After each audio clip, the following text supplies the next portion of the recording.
welcome everybody to the presentation on blood sugar control. This is a very important presentation just because so many people in the US and North America are affected by blood sugar issues, and this leads to a very unhealthy lifestyle if it is left unchanged. So please listen carefully, grab a pen and some paper so you can jot down some questions if you have them at the end. We want to make sure we address those questions and don't leave them unanswered. But we're going to go through some hormones that affect blood sugar, some research that's out there, and help us narrow in on this subject matter. Alright, there are 4 hormones that we're going to touch base on that kind of play into the story on blood sugar regulation. By no means is this the end of the list. There's more, but we're trying to keep it simple because these are the 4 major players. That's insulin, cortisol, leptin, and ghrelin. Now, most of you will have heard of insulin. If not, that's okay. We're going to go through some fundamentals about insulin right now. First, where is insulin made? Insulin is made by the pancreas. Its main function is to help take blood sugar, deliver it to cells so the sugar can be internalized into cells for energy production or storage of energy for later times. We don't want insulin to become problematic for us, because when it does, there are a few things or a few systems in our body that start to go downhill. One, we start to increase inflammation in our body. That's because we no longer have the finite control to control blood sugar. When blood sugar starts to become less controlled, we start seeing increased inflammatory products as a result, and these inflammatory products can create inflammation on virtually any tissue in our entire body. If that becomes cyclic, it leads to a repetitious inflammatory pattern. And if nothing's done to address it, this inflammation just keeps on building up in our body, and it can lead to a lot of damage and chronic disease. Another thing that comes up with poor insulin regulation is you can see an increase in testosterone in women, an increase in estrogen in men, increases in cholesterol, increases in blood pressure. We lose efficiency in our liver's detoxification pathways. And you'll start to see changes in your neurotransmitter pattern. So you may not make serotonin efficiently, or dopamine, so you'll start to possibly see depression arise, or just lack of motivation, memory issues. Anyways, a lot of these pathways to make neurotransmitters are insulin dependent, and if those start to go downhill, you'll start to see the side effects addressed there. I've included this slide here just to kind of show a graph representation of good insulin response and a poor insulin response. So when we're not consuming calories, insulin should be fairly low. So when we're fasting, insulin should be in the blue pattern here on the far left and be low. You can see the red column, or the pinkish red column, is insulin levels in more overweight population or to the obese population. And the one thing you can see is the obese population produces more insulin, even though there's not necessarily more calories being consumed or more sugar that needs to be dealt with. It's just because they're becoming gradually more insulin resistant. Either way, this is kind of a good graph just to see the difference between a good healthy population and ones that are starting to have difficulty with insulin internalization. Jumping to insulin's kind of counterpart, cortisol. Cortisol is a hormone that's made by the adrenal glands. There are these 2 glands that sit on each of our kidneys. They're kind of triangular in shape, and they secrete a hormone called cortisol, along with a whole other gamut of hormones. But their main role is to go to our cells in times of fasting to mobilize sugar in our fuel storage to help keep our blood sugar levels constant. The big thing is, though, in moments where we have high cortisol or high stress, this actually promotes insulin resistance. Cortisol can be pretty damaging to the body in long term. It helps demineralize bone. We decrease collagen production, so we have less quality in our connective tissues and our overall tissues in our body. It is immune enhancing initially, so it helps basically speed up an inflammatory reaction. Everybody's heard of a cortisone shot. Well, cortisol is just a less powerful form of a cortisone shot, but if we're initially injured, cortisol helps speed up the recovery to that process, but long-term cortisol is damaging to our immune system. In addition, from a brain standpoint, cortisol is very, very, very stressful to a part of our brain called the hippocampus. The hippocampus is where we form long-term memories, so that's why, chronic stress can actually lead to shrinking of this area of our brain. So it's something, is very, very important to make sure we don't stay in a chronic stress mode. When we go to look at cortisol, we like to look at it at a 4-point pattern. So when we test for it, we want to make sure we look at it through different parts of the day, because cortisol follows a rhythm. Okay, so first thing in the morning, cortisol should be the highest it will be throughout the day. This helps wake you up in the morning. Make sure you jump out of bed with some pep in your step. Why is it high? It's because you're not eating throughout your sleep, so you're using cortisol to go to your cells and bring blood sugar up into the bloodstream. As you go throughout the day, you're eating, so you don't need to depend on cortisol just because it's not needed to work and bring out blood sugar stores. So from a standpoint of, if you look at this, you want to correlate this graph to insulin. If you were to guess, what do you think insulin would be first thing in the morning? Insulin should be probably pretty low in the morning because you're not consuming calories. You're using the opposite hormone system. So on this graph, you can see on the far left, I included an orange arrow. So say somebody comes in, their levels were roughly around this level on the left, the orange arrow. You probably wake up feeling pretty tired. You'd want to hit snooze a lot, and you probably depend on coffee to get you moving and started in the morning. Okay, the arrow to the far right, the red pinkish arrow, if your cortisol levels kind of spiked near midnight, you'd be the person that'd probably be more difficult to initiate sleep and stay asleep at night. You're the typical night owl per se. Let's look at the scenario where we start to have issues with the hormone cortisol. Okay, some symptoms of high cortisol levels or cortisol levels, we're either very, very alert or kind of stressed out and wired, or we have moments of fatigue.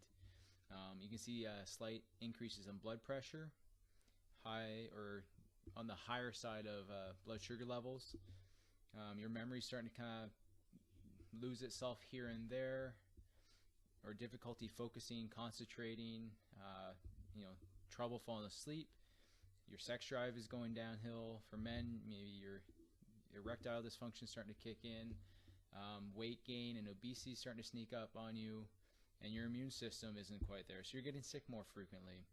On the other side, what happens when cortisol is just flat out kick the bucket and no longer working on you? You're fatigued all the time when this happens. Your memory is noticeably worse for sure. You definitely have sleeping problems, for sure initiating sleep, and you may wake up regularly at 3 or 4 in the mornings. You crave sugar and salt throughout the day. Sex drive is completely diminished. You're depressed, and may have anxiety too mixed in there. Weight gain, bone and muscle loss, anxiety, and irritable. And the other thing that you start to do, you really put weight on midline. Not necessarily up in the shoulders, but midline around your trunk. That is not good because that's very, very highly correlated with cardiovascular risk. Okay, so this slide is a very, very powerful slide. It kind of explains why you start to sense or feel a lot of those things on the previous slide. This is basically a very, very important biochemical pathway for you. And this really shows you why cholesterol is never really a bad guy at all. So in the top left, you can see the blue arrow pointing to cholesterol. So cholesterol is the building block of cortisol, other important hormones like aldosterone. When you start to see shifts in aldosterone up in the top right, you're going to start to see changes in blood pressure. Just below aldosterone here, mid right, you're going to see the hormone cortisol. To the left and down below cortisol, you're going to see the estrogen cycle, and to the left of that, you're going to see testosterone. Okay, so you can see this one pathway and this one hormone system leads to a whole bunch of other important hormones. So again, the best way to kind of look at it is our body has a hierarchy. If we're in the middle of the woods getting chased by a tiger or a predator, what do we want? Do we want a stress hormone that's going to allow us to run away, feed our big muscles, change our blood pressure to get blood flow distributed throughout our body, or are we going to want sex hormones? So in times of chronic stress, we're going to want cortisol to increase and aldosterone to increase. So you're going to see all the effects of cortisol. So you're going to mobilize blood sugar, and you're going to start to see your blood pressure increase. If this goes on long enough, you're going to see changes in sex hormones. Okay, very, very important slide to put on here. I mean, don't worry about all the mess of it, but it just kind of shows you the pathway, the common pathway between all these. Okay, so we're kind of following up to cortisol and the insulin story, and we're going to switch gears to why do we want to consume calories, and why do we feel full at times? Because this also plays into blood sugar control, and if there's errors in this process, we're going to stress both the cortisol and the insulin story. So let's look at our next hormone called leptin.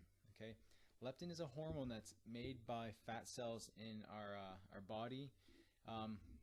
And what happens is we increase in adipose tissue or fat tissue, we should increase the production of this hormone called leptin. And what that does is it floats up through our bloodstream to communicate with our brain, saying that we're full, we're satiated, we don't need to consume any more calories. So it basically, net result is we decrease hunger and we don't go searching for more calories. All right, so let's look into this. So it helps us control hunger and our weight. Now, when we look at the overweight population, we need to start looking back, like, are there things that change leptin production? And absolutely. Two big ones are grains and processed foods, which the average American consumes way too many of these things. The other thing that's basically replacing all normal or your regular cane sugar in our foods is high fructose corn syrup. Now, this sugar is very, very disruptive to the cycle, and it starts to basically underproduce leptins in our body. So what you start to see is we don't have the same leptin response, so we don't feel full like we should when we consume calories from high fructose corn syrups, from grains and processed foods. The other thing that research shows disrupts leptin production is sleep deprivation. So if we don't sleep very well, we start seeing changes in this leptin production that's not favorable for weight management and for basically preventing hunger or preventing that urge to eat. So from a standpoint, leptin is huge in understanding blood sugar control, because if we don't increase leptin, we're going to always have this urge to eat, even though blood sugar may be stable and we don't need to eat. All right, so we're going to look at another hormone called ghrelin. Ghrelin is the sister act to leptin. It goes along and it works harmoniously in the sense that when we don't eat, ghrelin is the hormone our stomach and our pancreas will release to tell our brain that we need to get some calories in our body. Okay, from a standpoint of research and kind of common facts out there, many of us know people will do a gastric bypass in times of trying to lose weight. And, it works temporarily based on the fact that it curbs our hunger, because when they pinch off the stomach, they pinch off some of the cells that release ghrelin into the bloodstream. Some other research out there, a researcher by the name of Dr. Blazer, he basically put different animals on 18 months of antibiotics, and what he found was there's a 6-fold increase in ghrelin after 18 months. This is huge. So from a standpoint of, if we're increasing ghrelin in our body, especially 6-fold after antibiotic treatment, this is showing that our gut bacteria in our body has a huge role in terms of hunger control. And this is what he started to find in his research. So, you always want good gut bacteria because it helps modulate ghrelin. And what the study also found, that those that had this 6-fold increase in ghrelin also had a 5% increase in their body mass index. So this is pretty important research. If you know anybody that's ever been put on antibiotics, these are non-selective. So most antibiotics just kill good and bad bacteria. It's really important following a round of antibiotics that either your loved ones or yourself go and get and take probiotics. You should always be taking them, but even more so after you've been on antibiotics. When looking for a solution for proper sugar balance and regulation, there's various factors that play into its control, and that's because there's not just one hormone or one system involved. There's multiple. The solution is multifocal.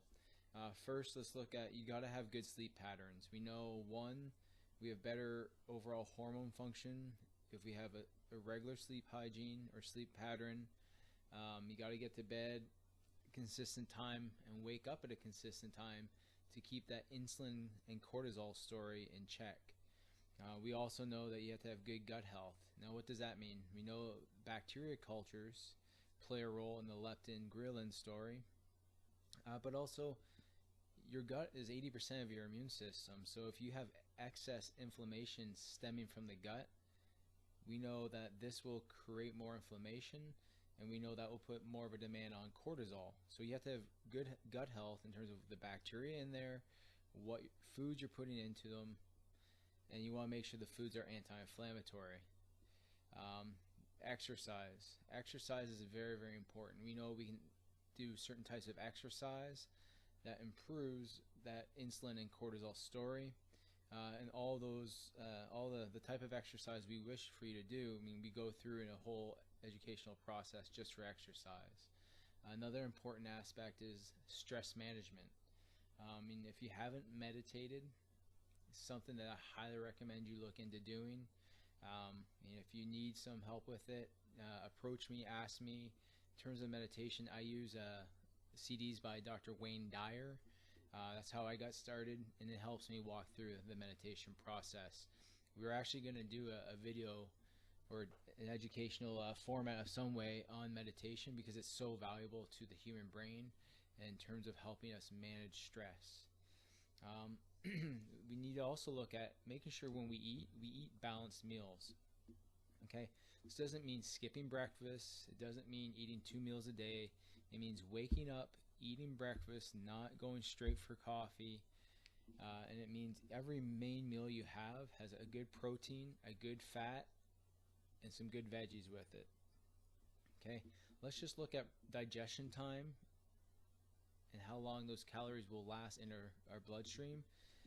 If you look at protein will generally last about 3 to 4 hours in terms of digestion. If there's say we're dehydrated, it can last up to 12 hours, but you're looking on average about 3 to 4 hours for proteins to digest in our GI tract. For fats, you're looking at about approximately 2 hours to 2 to 3 hours. For carbohydrates, you're looking at anywhere from 30 minutes to about an hour. And then for just simple sugars from fruit, from bad food, you're looking at 30 minutes or possibly less. So you want to have calories coming from different sources. That way your blood sugar isn't just a big spike and a quick crash, because that's not good for the cortisol insulin story. Okay, so again, don't skip meals, and it's really important that you have your breakfast, your lunch, and your dinner, and you fit a snack in between each of those meals. Okay, so talking about the foods that we're including in our diet, we already mentioned how the high fructose corn syrups of this world, that's in all sodas and stuff like that, and grains can disrupt our lectin and ghrelin levels. So we need to understand that we can't have these in our diet if we want to have good health. The other thing that's really important to stay clear of is just inflammatory foods like wheat and gluten, dairy and casein, soy, and other genetically modified foods, or any food that spikes blood sugar. We know sugar is inflammatory, but we need to minimize the impact of those foods if we want a good blood sugar control system. And again, lastly, we want to control our limit in sugar spikes. So you can't just be pouring ounces and ounces of sugar into your diet just alone, all by themselves daily. Unless you want that diabetic story for yourself, you can't do it. So all these things are very, very crucial for a good blood sugar solution. And there's not one right answer. It's a matter of there's multiple lifestyle pieces that have to be in place. So this brings our presentation to a wrap for this time. I hope you understand how important this subject matter is for every one of us, and for the ones we love and care about. Blood sugar, this is pretty nasty stuff. Some pretty alarming stats out there. there's 105 million Americans that are pre-diabetic and diabetic. That's almost a third of our population. Diabetes is the 7th leading cause of death in the U.S. Understanding that blood sugar issues also increase our chance of cardiovascular disease, heart disease, Alzheimer's, and kidney disease, which are also in the top 10 leading causes of death. So it's safe to assume that diabetes has a bigger role than just 7th in that list. Okay, so understand this material, please apply it, and more importantly, share the word with others that you know and you love and care about, because this is a very, very important thing. Everybody needs to know how to take care of their blood sugar and just eat well, be well, exercise well, so they can actually get it under control. It's not something we have to be a victim of. It's something that we can take control of very, very easily with the right steps. So I hope you guys enjoyed this lecture. If you have any questions, please email the email address listed below. I want to thank you very much for listening. I appreciate very much.